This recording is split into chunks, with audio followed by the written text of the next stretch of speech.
Okay, so for this video, we're going to be talking about shoulder mechanics. So think about like wheels, dials turning. So when I'm out front, my shoulder blade's going down the back. When I'm out to the side, that's an upward rotation. So I'm thinking of like a dial. So it's in the rear, but just imagine like you can even imagine like through your chest, like that's going up and down in line with your chest. Okay, so you can tie that in with rotation. So we have here and here. So when you go forward, there's a little bit of rotating that way, and you go back, rotating that way. But you generally want to keep your shoulder blade back on your ribs so it can articulate at its best. If it goes too far forward or starts too far forward, you're going to be in trouble because then you're going to start to collapse from your trunk. So you want to think about that tree.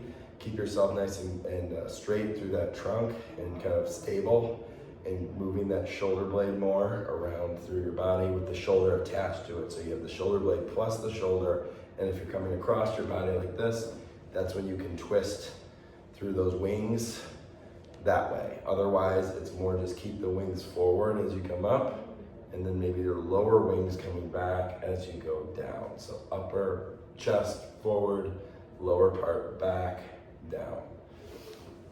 So I'm gonna lie down here. This is an easier position to manage usually. You're not gonna feel quite the same effects of gravity, so it's a little less painful, a little less stressful. So I have a weight here. This is a 3-pounder. I would start probably lighter than that, 1 or 2 pounds, just for feedback. You're not really trying to lift heavy here because you don't wanna hurt yourself. So I'm gonna lie down here. So the easiest one to do is probably just rolling forward and coming back. So imagine like reaching across your body. If you get pain or pinching in your shoulder, you want to think, well, what can I do here to help myself out? I can twist turn from my torso. I keep myself in that tree, but I'm twisting it through that thoracic. So I'm driving my chest forward here as I come across, and then I can pull back. So it's like a row, and then like a punch. Or if I hit a lever or something, I'm kind of twisting through my body to operate that lever. So I make sure that I'm not collapsing posturally too much. And be mindful, if you have issues on that other shoulder, you gotta be very careful that you're not rolling over that and pinching things there as well.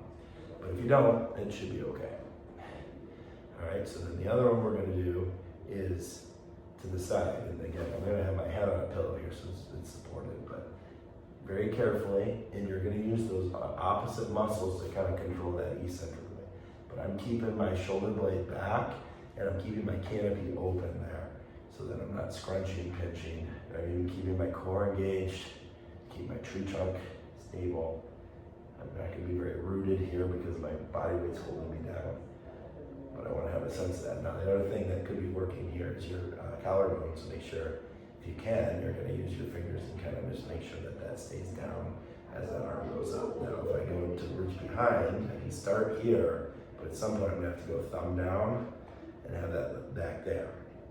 So this is where I can actually turn my body a little bit that way if I need to.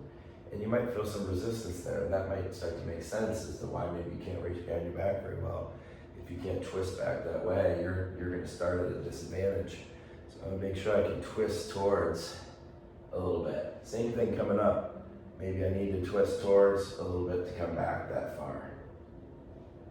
Or coming forward, right? So it all depends on what you're doing with it, but you want to have a sense of those wheels under control, both directions working there. If I want to work the wheel in the front, that's where I'm going to have to probably change directions because this is going to be a lot of work and maybe stress strain, or maybe it'll be beneficial, but you want to make sure you're very lightweight. Power restraining is something that you can tolerate, especially if you're, post-operative. You want to make sure you're not overloading that shoulder, okay? You could work those deltoids there for stability if you keep a straight arm, okay? Otherwise, we're gonna come onto the back here, switch hands, so you probably see it okay there. I'm keeping it in the same hand, I guess, for consistency.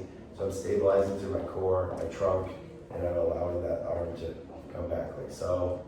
Again, thinking about that shoulder blade, I'm pulling that down, tucking that, not pinching. I may have to guide my collarbone on the inside down a little bit here to help keep that canopy open and to create leverage and control through that collarbone, like a fulcrum there, kind of leveraging through that motion.